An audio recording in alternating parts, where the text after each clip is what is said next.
Tulungan natin sagot dahil marami po ang nakikiusap, no, yung ating mga kababayan na kapag nakikinig sila para mas madaling maintindihan.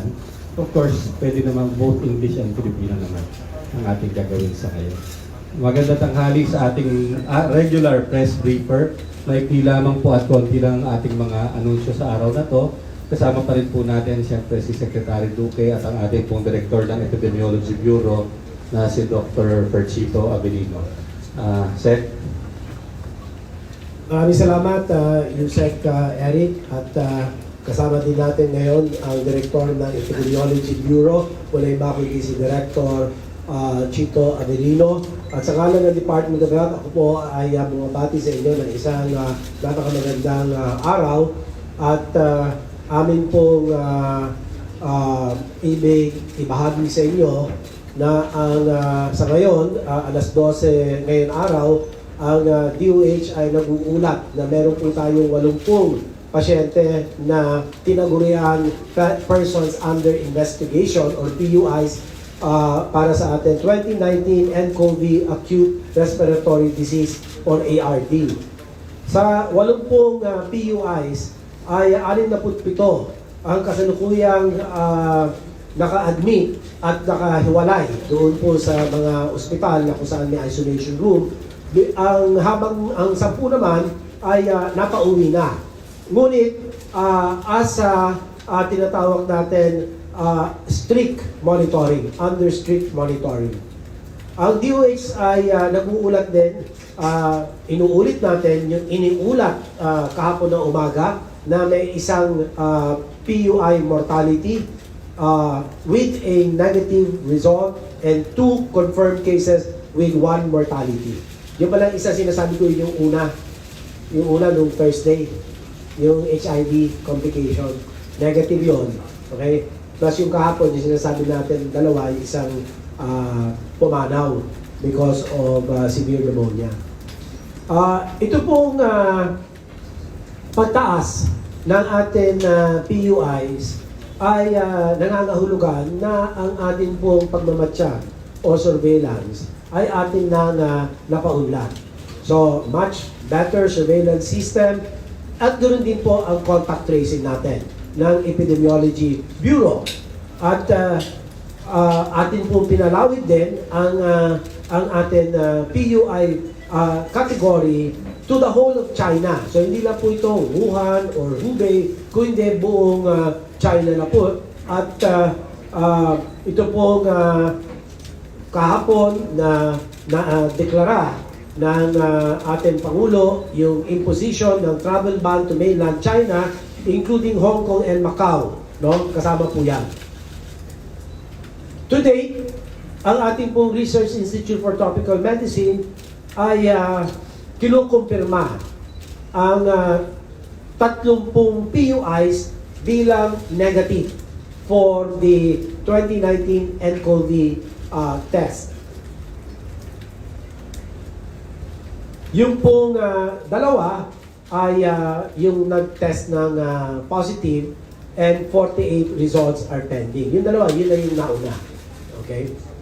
The Interagency Task Force for the Management of Emerging Infectious Diseases is set to meet with the President this afternoon. Kasama po rito ang iba pang mga ahensya ng pamahalaan at inanyayaan mga resource persons, mga experts sa siyensya ng infectious disease, virology, sino may kasama?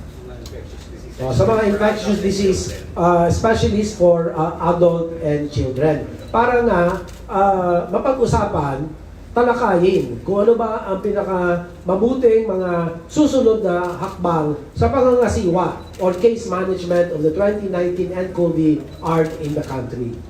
So muli, ang inyo pong DOH ay nananawagan sa ating pong mga kababayan, sa ating pong publiko na pairalin po natin ang tinatawag natin mga preventive measures such as proper hand washing, observance of cough etiquette, maintaining healthy lifestyles for added resistance against infection. Maraming salamat.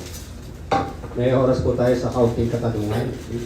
Hi, sir. Good morning. Hi. Sir, just a clarification on the death of itong first COVID-related case natin. Did the patient have underlying or pre-existing health condition? And number two, sir, yung patient po initially nag-test po siya negative and then nag-positive. Tama po ba?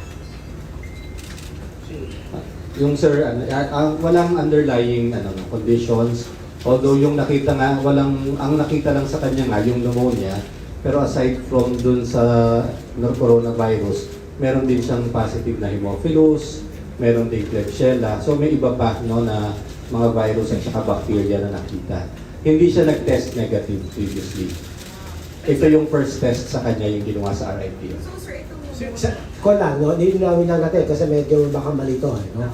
Yung tinutukoy mo yung namatay. Yes. Yung namatay, batay sa RITM, meron pang dalawang mikrobyo na natuklasan doon sa pagsusuri sa ibabaw ng nCoV, meron pong Streptococcus pneumoniae, which is a common cause of community-acquired pneumonia, and also Haemophilus influenza type B. Yun lang po. Bali tatlo. At this point, sir, na-determine na ba, sir, kung yung his death is pneumonia? Mahirap na because it's a mixed infection, mixed pathogens. So it will be very difficult which among the three. But still, we would say that the severe pneumonia must have been caused by the corona and COVID because of the clinical and some diagnostics that show similarity between the SARS-CoV and the nCoV. Yun lang. Sir, follow-up lang, sir. Sir, ibig sabihin, ito yung first test niya. So, hindi po siya tinest kasabay ng first confirmed case. Hindi siya tinest kasabay ng first confirmed case. Yung pinadala sa Australia na 6 noon, kasama yung dun sa babae. Hindi kasama yung sa lalaki. Yung sa lalaki tinest dito sa RIT. Pagka-set up ng labs natin. Sir, bakit hindi po sila sabay? Yun kasi nung unang, yung preliminary testing nila, ang mga resulta nung sa babae parang mas suggestive of nCoV. Kaya nung pwede kami magsingit ng isa, ang naisingit yung sa babae. Pero yung sa lalaki dito na tinest. Pero yun ang unang test niya for nCoV 2019. For clarification, it was mentioned that he already has fever during the time nilalagnat na raw po nung ipinasok siya sa San Lazaro Hospital. So bakit hindi yun nakita as telling na maisama yung kanyang sample dun sa unang pinadala dun sa Australia? Bakit hinintay pa? Kasi parang lumalabas na parang compared to the woman, although you mentioned na telling din yung sa babae, pero meron na rin sakit yung lalaki nung na-admit siya sa San Lazaro Hospital. Bakit hindi siya naisama? Nakapila talaga siya. Talaga siya yung... Apart from the fact, sorry sir, apart from the fact na they are partners. So, kumbaga, kung may telling na yung sa babae, di ba dapat? Yeah. Yung kwento na nung dinaman namin sa RITM, yung kwento niyan. Kasi nung una talaga, hindi kasi sila yung mga unang mga pasyente natin. Na sabi na sa Australia na magpapadala tayo ng 6. At mahirap kasi ang coordination dahil mga infectious samples ito, no? So hindi ka pwedeng magiging 8 bigla or 7 ang papadala. So nung ipapadala yung 6, nakarelista na kung alin yung 6 na yon. Kaya lang nung nakita nga yung resulta nitong dalawa, mas mukhang mas malaki ang chance na mas positive yung sa babae. Doon sa lab results lang, hindi kasama yung clinical findings. Ano yung pinakita ng babae na masasabi na mas telling yung kanya? Merong That she nakitang also nakitang considered parts ng virus na possible na coronavirus. Talaga yung test niya na I mean, what was the manifestation in No, her? it wasn't May clinical. sakit Hindi ba? clinical yung decision. It was a laboratory decision. Okay. Based on laboratory results, not on clinical results. May dagdag lang ako. Circumstantial evidence, no? Tama yung sinabi niyo, mag-partner, magkasama. Yung index of suspicion mataas. Kaya yung management is the same as for real nCoV pneumonia. That was already our assumption. Okay? Kasi yun ang importante doon, how are you going to manage it, di ba? So we were already assuming na malamang nCoV na rin ito. So yun yun. The patient was managed as nCoV. Yes. And nakasunod talaga siya sa pila sa test. And he was the first to be tested. And the only reason why his sample was not sent to Australia was because talagang 6 lang yung allotted slots. Yes, So yes. that is the only reason. And he was number 7. Pero kung itatanong sir, yung manifestation nila during the time when they were admitted in San Lazaro Hospital, makikita ba yung difference? Pareho ba silang may lagnat? Or talagang clinical or laboratory test lang ang nagsasabi kung bakit kailangan unahin yung babae? Dun sa manifestation Yung nila, laboratory test ang nagsabi kung bakit inunahin si babae. pero yung ano yung manifestation nila during that time when they were admitted? Pareho ba silang nilalagnat? I think we already said that, Maris, di ba? Yung babae inuubo lamang, yung lalaki nilagnat. Pero yung laboratory test ang decision nila ng RITM, kaya yun ang inunang isip. At sinunod agad yun sa lalaki. Sir, ano na po ang SOP sa pag-handle ng namatay sa COVID-19? May capability pa rin ba siyang mag-transfer ng virus to others, especially yung mga nagtatrabaho sa funeraria? Well, ang standard procedure natin is to, of course, dispose otherwise the body as soon as possible. At sa ngayon, ang hinahandle pa rin natin, of course, as potentially infectious yung cadaver and being treated with care. And of course, the cremation will be done as soon as possible. Sir, yung chronology lang nung sa death, like yung dates, kailan siya unang na-test, kailan lumabas, and then kailan po siya na-diagnose with pneumonia. And yung isang question ko po, yung sa hospital's readiness, ilang hospitals po yung may negative pressure room? Ilan yung may Hindi naman isolation? May kailangan ng capability? negative pressure room. So, may capability? Ay, sabihin, hindi kailangan, ano ba yung sinasabi? Negative pressure Regular isolation. Negative pressure. Ay, negative pressure. Oo, hindi naman kailangan. There is really no indication that is needed. Ngayon, yung tinatanong yung mga dates, that's very granular. We can just invite back the SLH sa Lazaro Hospital para masagot. Kasi hindi naman namin maalala yung mga dates. Marami kaming iba rin iniisip. So, pwede namin ipa-interview sa inyo si Dr. Solante, Jean Solante, at saka si Dr. Dodi Lopez.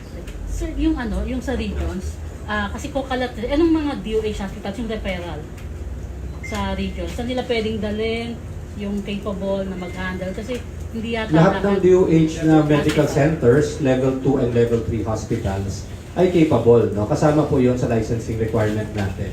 For a level 2 and level 3 hospital, that you should have the isolation facilities to be able to handle infectious cases. So lahat po ng DOH hospitals na regional hospital and medical centers, maaari nilang puntahan. And sa isang hospital po, ilang isolation room yung required? Iba-iba po. Anywhere from dependent kung sa specialty ng hospital. At least 1 or 2 per hospital. Pero katulad ng RITM tsaka sa Lazaro, of course, mas marami. Wait, Director, dito po. Kamusta na po yung contact tracing? Yung naka-interact po ng yung two confirmed cases? As of today, meron na tayong nakuhang 74 na contacts nung dalawang pasyente na positibo sa nCoV. At sila po ay nabigyan na rin ng nararapat na advice kung anong gagawin nila with regards to home quarantine. Gusto namin linawin ang home quarantine na sinasabi natin. Ito po ay parang isolation lang din sa loob ng bahay. Ibig sabihin, wala silang privilege na makipagkalubilo sa miyembro ng kanilang pamilya habang binabantayan po sila sa loob ng 14 days. Secretary, although fake news yung nitong weekend, yung nakakahandle sa Igao doon sa Manila, pero in case po na totoong may ganon, na nangangatog na siya, napukumpulsyon, at merong possibility na may NCoV, ano po dapat yung gagawin? Sino po dapat Ang first responder mo dyan, usually, police. Kasi yung police, nag-roving sila eh. So, after the police, tatawag yan sa pinakamalapit na local government hospital, sa emergency room. Ay, meron tayo dito ang emergency. Magpadala kayo ng ambulance. At pwede bang dalhin sa ER ngayon? Pagdating sa ER. Pero ang problema mo nga, dahil unconscious, aantayin mo na manumbalik yung kanyang malay tao. At the usual, mag-i-interview ka at yung ating assessment tool, yun ang pairali natin, yun ang gagamitin natin. Pero titignan muna kung meron symptoms. And then, you have to be guarded. Okay? Pero fake news. Fake news. Yung muna hindi pa nakatanong ulit. Sige. Sir, sa ATP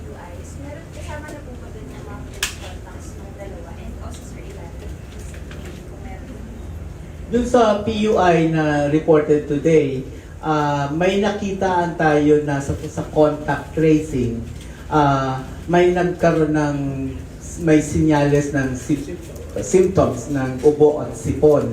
At ito ay nakasama na sa bilang na ating rinireport ngayon.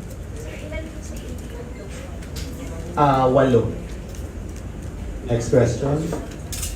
Wala na. Rafi, we have 2 more questions. Meron ba po bang parang quarantine facility ang DOH para kung sakasakaling may mga dumating pa? Kasi parang kahapon lang naman na-impose yung ban, sir, no? Pero kung may dumating pang galing sa SAR or China mainland, saan po dadalhin yung mga pasyente or yung mga Chinese kung sakasakali? And Babalikin sila, syempre.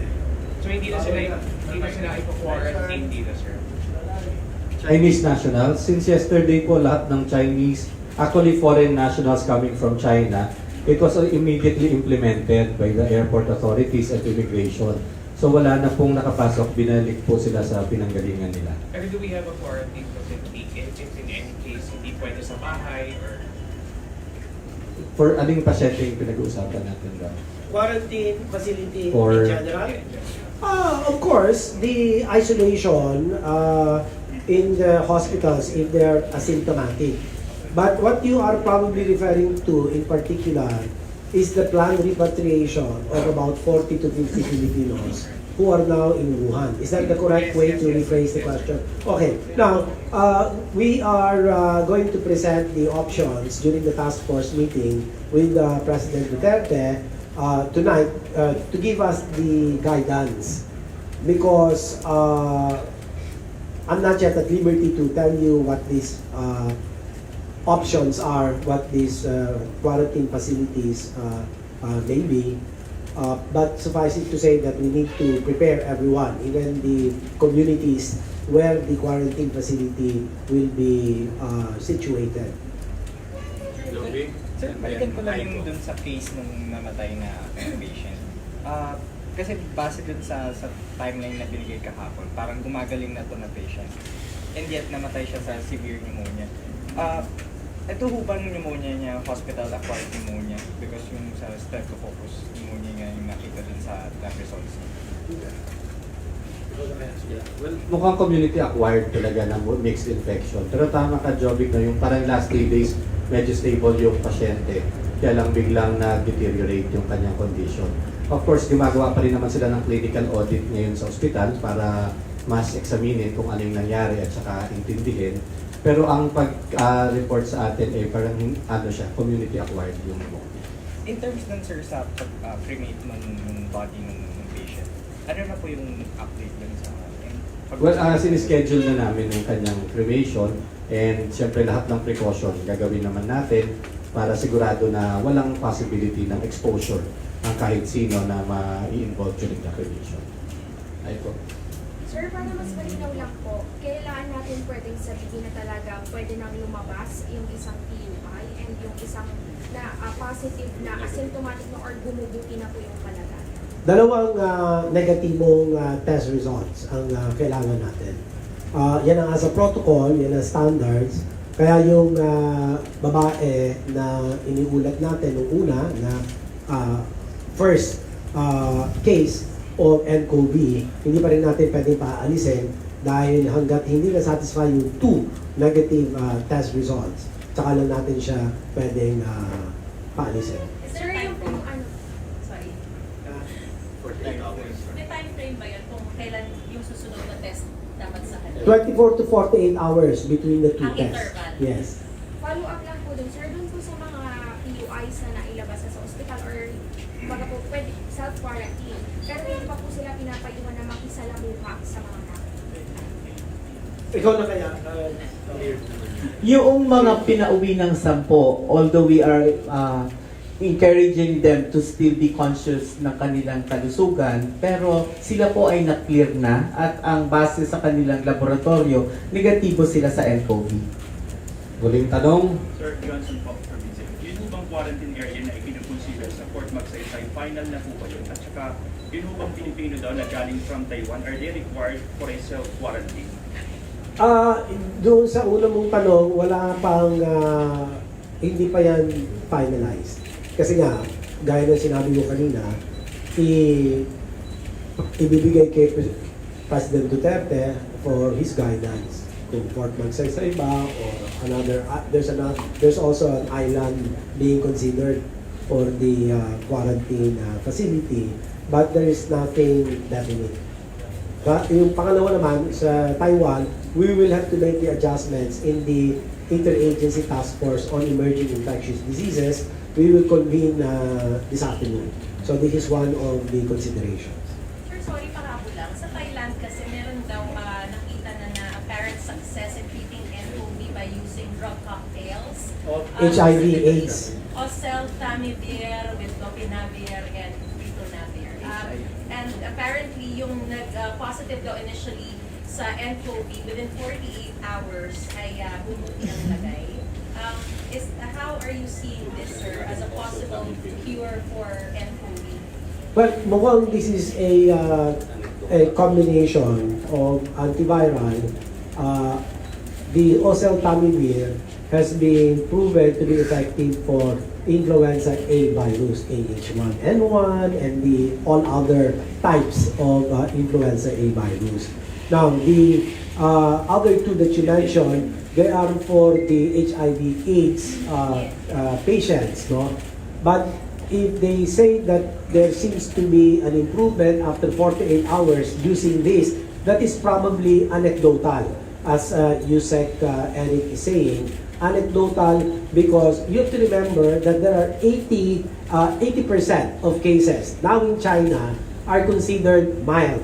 And so the possibility that they are recovering very quickly is very high. 21% severe.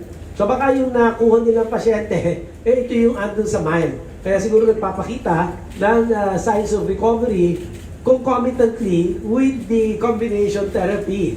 But there is no hard science to prove this anecdote or this theory. It's a theory, they're saying. So let's wait. WHO, I and Rabi discussed that lengthily yesterday. So there's no science to prove it as of this point. So pag matindi, pag severe, parang hindi pa siya. Yeah, yung sa... You cannot say. Wala, it's really hard to say. It's inconclusive. There's nothing. Last 2 questions, Aiko and then please. Sige, Aiko. Talagang last na talaga ha. Meron pang second kami sa taas. Last test. Yung Secretary and Doc Chito po, it is clear now na wala pa pong local transmission at walang naihawak ang Philippines. Yeah, it's very clear and I categorically state that the 2 are imported cases. And the one who died is on statistics for China. Okay, that's not for us because ours, 0 local transmission. And the last question. So we're just receiving information that meron daw isang patient dinala sa isang private hospital in Pasig City and then showing all signs or symptoms and then the patient refused to be admitted. Pwede po ba yun? Or does the hospital reserve the right to hold the patient if the patient refuses to be admitted? Since you have paltry information, it's very hard to answer that question because we need more information to make any suggestions of whether there is a breach of protocols.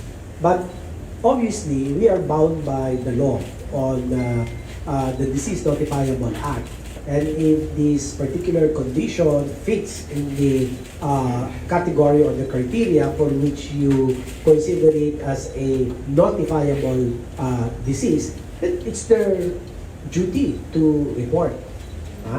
Pero kung, well, let's keep it at that. We don't have much information. But in cases like those, sir, the hospital can hold the patient. Yes, they can. They can. Okay. See you tomorrow. Thank you. Araw-araw na po tayo dito.